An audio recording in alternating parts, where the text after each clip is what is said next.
പരീക്ഷാ നിയമന ക്രമക്കേട് ആരോപണത്തിൽ ഒടുവിൽ കടുംപിടുത്തം അവസാനിപ്പിച്ച് PSC.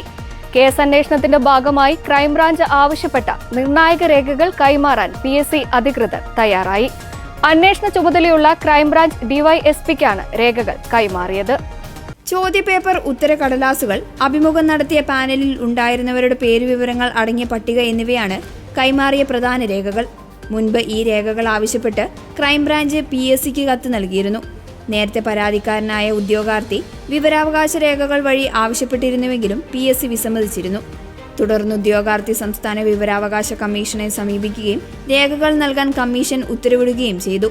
എന്നാൽ ഈ ഉത്തരവ് നടപ്പാക്കാൻ തയ്യാറാകാത്ത PSC വിവരാവകാശ കമ്മീഷന്റെ തീരുമാനത്തിനെതിരെ അപ്പീൽ നൽകാനുള്ള നടപടികളുമായി മുന്നോട്ടു പോകുന്നതിനിടയിലാണ് ഇപ്പോൾ ക്രൈംബ്രാഞ്ചിന് രേഖകൾ നൽകിയിരിക്കുന്നത്. PSC പരീക്ഷകളിലെയും നിയമനങ്ങളിലെയും ക്രമക്കേടുകൾ ചൂണ്ടിക്കാട്ടി മുഖ്യമന്ത്രിക്ക് നിരവധി പരാതികൾ ലഭിച്ചതിനെ തുടർന്നാണ് സർക്കാർ ക്രൈംബ്രാഞ്ച് അന്വേഷണത്തിന് ഉത്തരവിട്ടത്. ക്രൈംബ്രാഞ്ച് IG അജിത് ബീഗത്തിന്റെ പ്രത്യേക സംഘമാണ് നിലവിൽ കേസ് അന്വേഷിക്കുന്നത്.